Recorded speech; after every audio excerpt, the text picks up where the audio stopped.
Hi guys, so this video is going to have no editing. My phone, or not my phone, my computer decided to crap out completely, which is why I have not been posting videos. This one, like I said, will have no edits, so it's this, good luck. Yeah, you'll see why the edits are necessary. Maybe not. Maybe I can keep a cohesive strand going. Anyway, Gretchen here with a little Reiki thing for you. So I've been getting, and this is a commonly asked question I get pretty frequently in email, comments, etc. Can you use different Reikis together? Hell yeah, you can. Use all those Reikis together. So Asui is like your base, right? Usui is the base that we all learn, or most of us learn first, right? You learn Honsha Seishonen, Daikomio, Raku, I already said Honsha Seishonen, Daikomio, Raku. Anyway, you know the five basic symbols. My brain is blanking right now, and this is why I edit. Because I have so many Reiki symbols in my head, sometimes I fall out. I just have faith in my uppers that they'll come out. So we have a Sui, that's our basic, and we know that, because I teach up to level 22 in the Grand Master series, so we know that it goes beyond the 5 basics.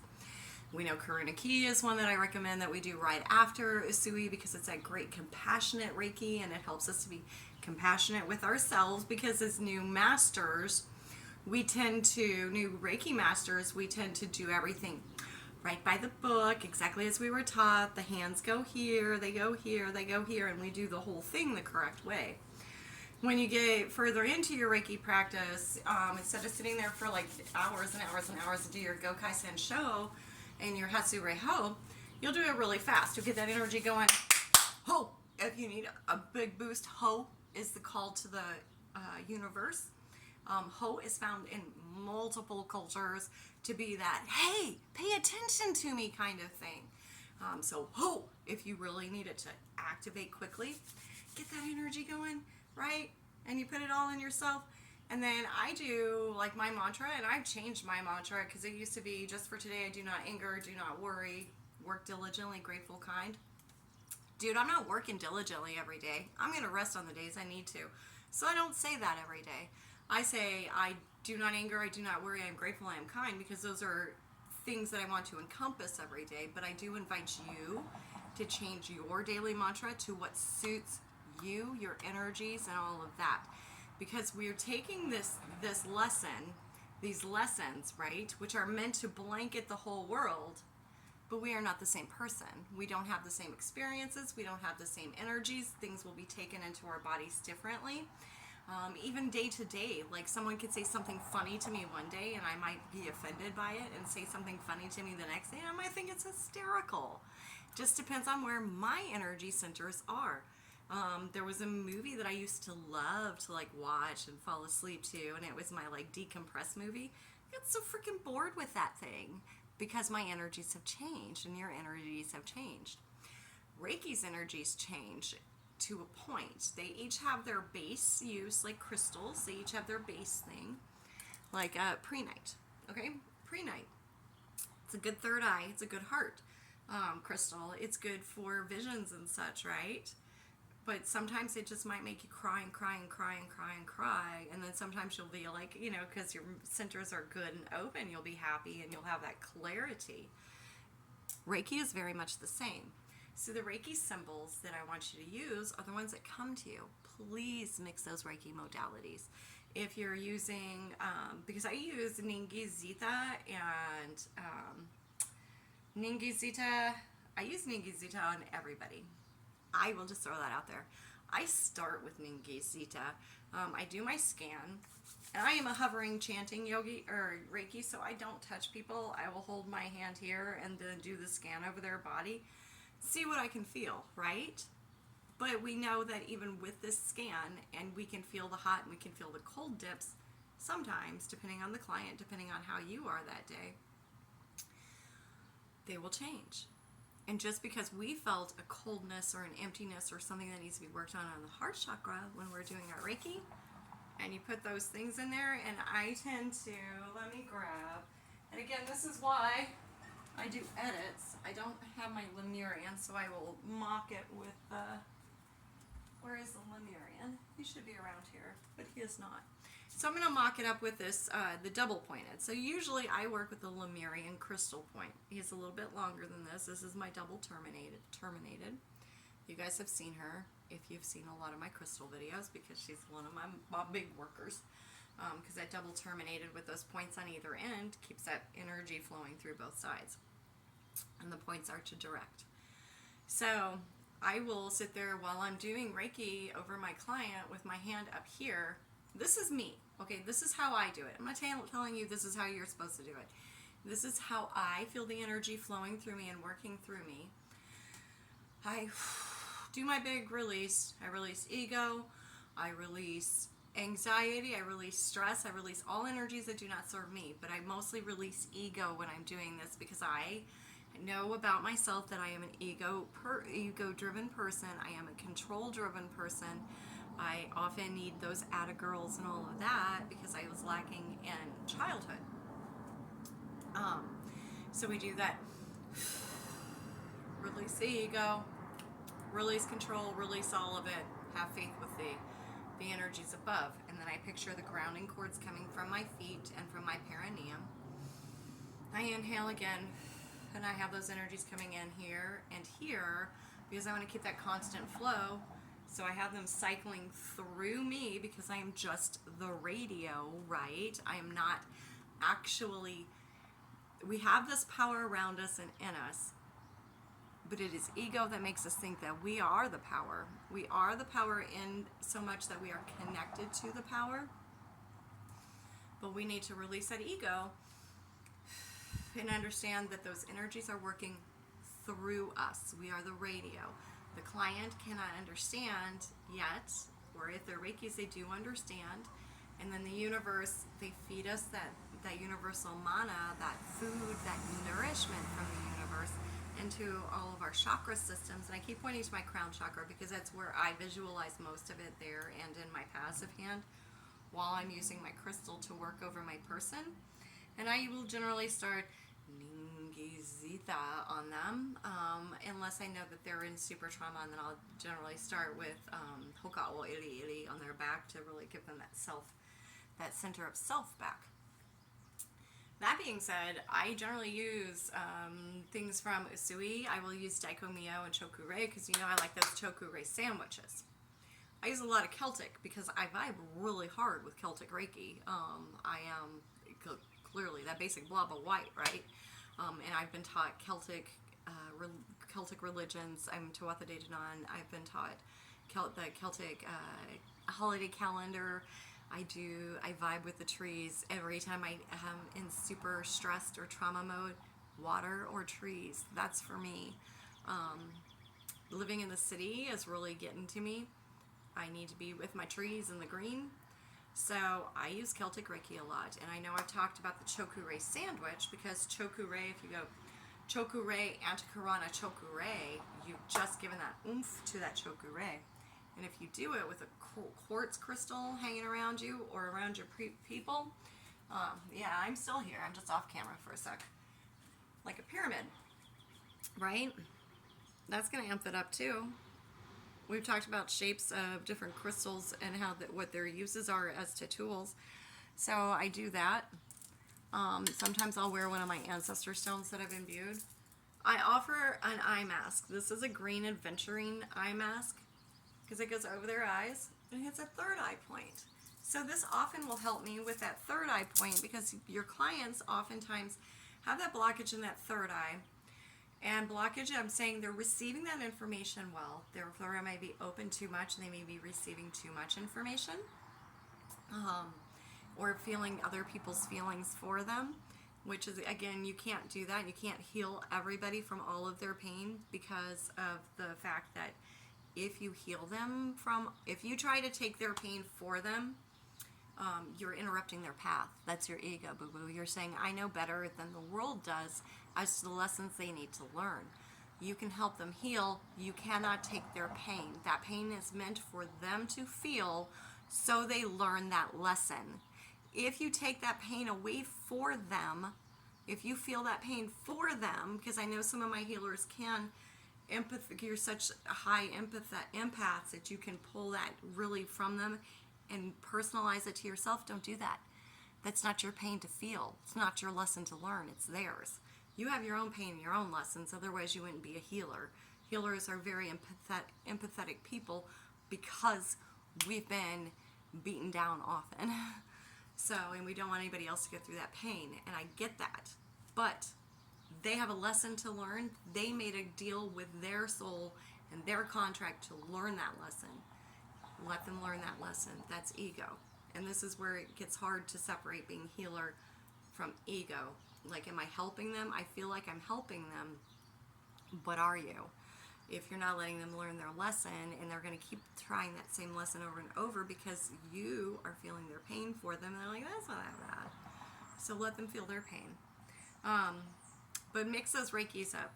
I will use Iya from, and Arlene from the Celtic series in almost all my healings. Iya is like Chokurei on steroids.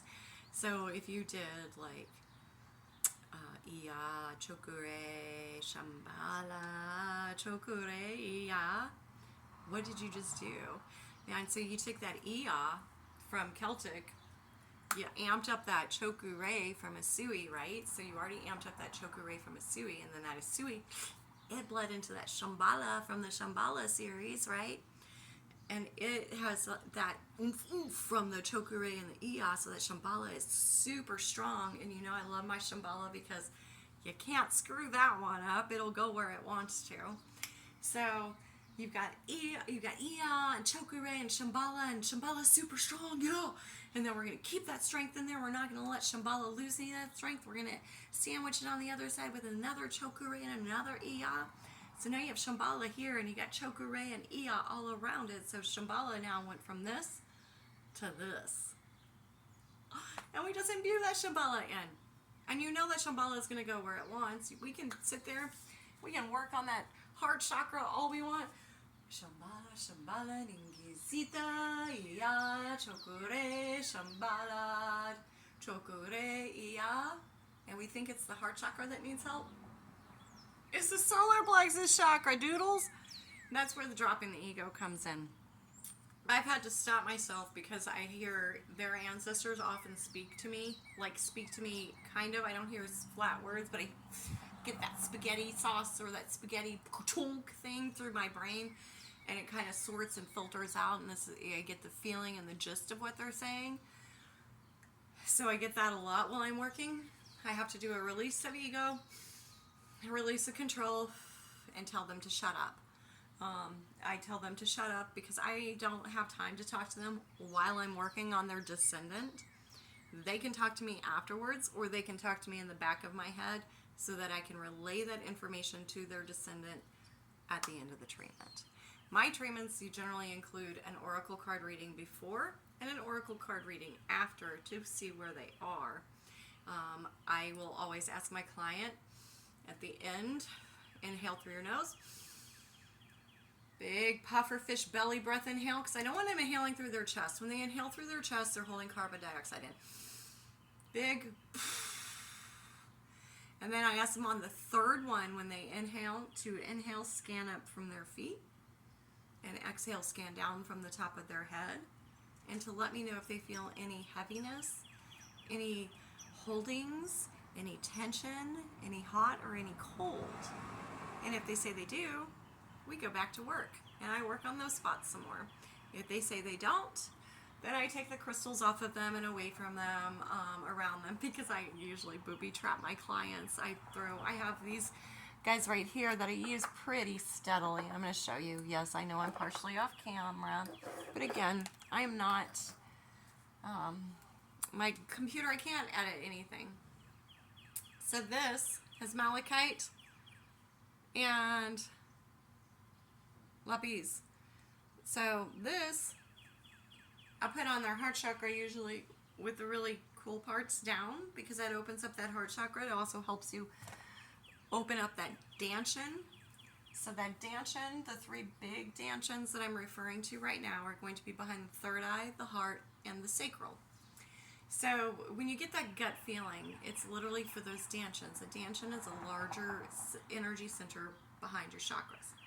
Get that gut feeling, it hits your third eye, right? You notice something's off, you feel it, you feel something's off, you scan the room, something's off, it hits your third eye, ding, ding, ding, ding, ding, these things are going up. You feel it in your gut, ding, ding, ding, these things are going off. Comes to your heart. Oh, well, so-and-so's here, I must be okay. No, dude, you felt it in your third eye, you felt it in your gut. Leave the situation and unpack that shit later. You need to trust yourself more than you logic yourself. So this is azurite. Azurite and malachite will help open up that heart center in a manner that allows you to trust your higher self, trust that third eye, and trust that gut. Unpack and leave, even if it is silly, irresponsible, unlike you. If nobody else is doing it, it gives you the courage and the strength and the, I don't care what they doing, man, I trust myself. Screw those buddies, they can trust their own self. Apparently their self is not seeing or feeling those things that I am. I'm going to give you this heads up too. The last time I fought my gut feeling and I logicked myself because I was in a safe situation, I got held up at gunpoint. So please listen to yourself. Another one that I use, I found this one on the trail in Asheville, outside of Asheville, Transylvania County in Brevard. It's a nice chunk of blue quartz. So that one is really great, not only for third eye, it's for your throat and your third eye. That one will work really well through your mid-body too. Then I have a little bit of zebra calcite here. Really like her. She's a cool little chunk there. She works well for grounding and other things that I need her to do. She gives you a center of self, stability, calmness, grounding, all of that. Black obsidian. Throw a nice big chunk of black obsidian at their feet to keep them grounded and protected. Because when you are working on them, and then I have this basic quartz that I got off the trail as well. When you're working on your clients, oftentimes it's because their chakras are blocked or their chakras are too open. If their chakras are blocked, it's okay. If their chakras are too open, that's not so great because that leaves them vulnerable to other people's influence in those chakras. I would rather have a closed chakra than a wide, too open chakra for that very purpose. We are around people, and we know that when we go to get our crystals and stuff, we have to smudge them, we have to clean them, we have to do all of them. Why? Because everybody who's walked past that crystal has left a little tiny imprint of their energy on it, right? What do you think happens to people? Every person you're around, whether or not you speak to them, acknowledge them, or even come, if you come within 9 feet of them, they've left a little trace of their energy on you. Because your auric ball goes 9 feet around you, 3 meters around you, so does theirs. So, so if you're 18 feet within them, so if your auric balls are within that touching, they've left their traces on them. And if you are a Reiki client, not a Reiki master, and you don't cleanse yourself often, and you don't raku off those little things that you feel are draining energy, like your clients may not feel, they feel drained, but they don't know why. That's what happens when you leave your chakras too open. They're coming to you to be helped, to close the chakras up a little bit, get rid of those energy sucks, pull those little fishing hooks of energy suck out of them. It's your job to educate them too and tell them, hey, if you carry this around with you, or if you notice this feeling, just do this real quick and give them a quick little tool. Create your clients a chi ball too. That will help them greatly between their times to see you. But definitely pass on the knowledge. So this video was all about it was supposed to be about mixing Reiki modalities, but I think you kind of understand, like I mix all the Reikis together. Every single Reiki that I know gets mixed up. The things that come out of my mouth are intuitive. When I'm doing my stuff, it's intuitive. I don't sit there and scan my brain for what symbol do I know that will work with this, because that is ego. Yes, you need to know the symbols. Yes, you need to sit with the symbols. No, you will not use all the symbols every single time. And there are going to be some symbols that you might use one time. And there is another symbol that you might use like 30 out of 35 healings. Honestly, it just depends on what comes out of your mouth. Kava alphabet. That's another one because a lot of people forget about the Kava alphabet.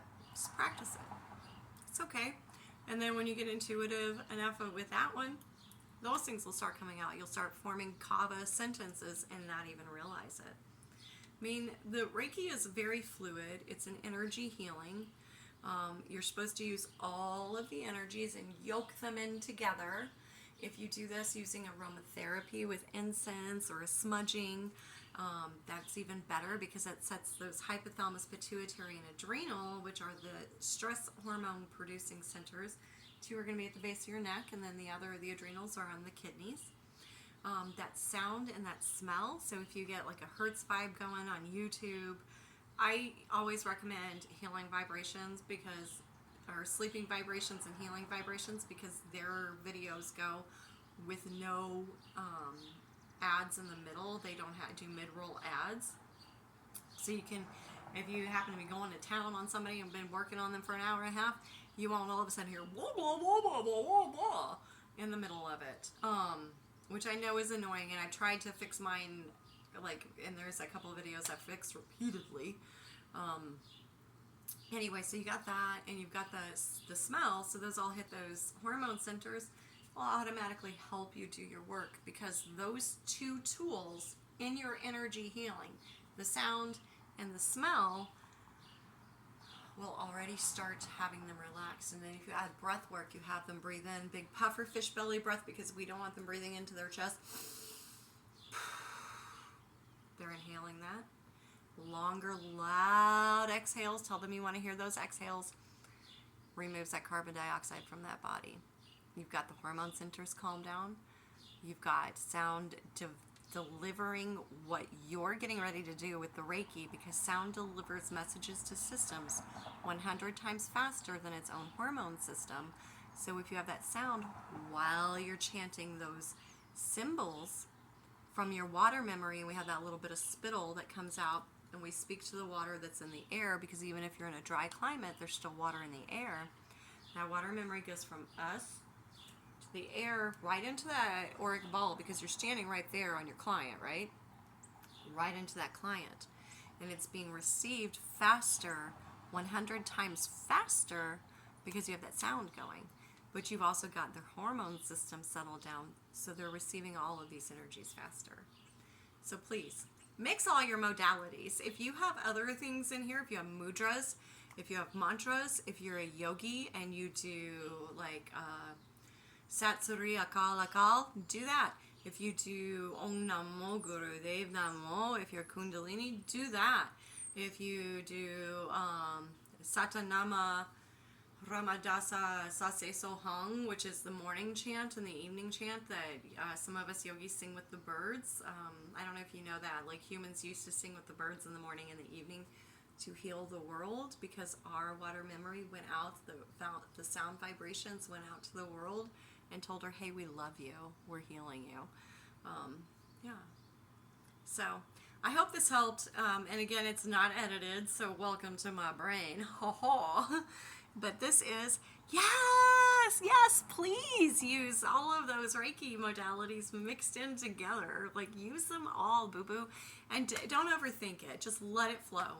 Create your client a chi ball to take home with them, too. And let them know, hey, until you come see me again, you can pull a little bit of energy out of this when you're feeling really low. So that will definitely help. Plus, it will help your clients be more grateful for your work. And the more gratitude that we have coming back towards us, the more powerful it makes us, right? All right. Anyway, until next time. Oh, please plant a tree for me. Be a badass. Make it a food tree in the inner city. All right. Until next time, namaste, little doodles.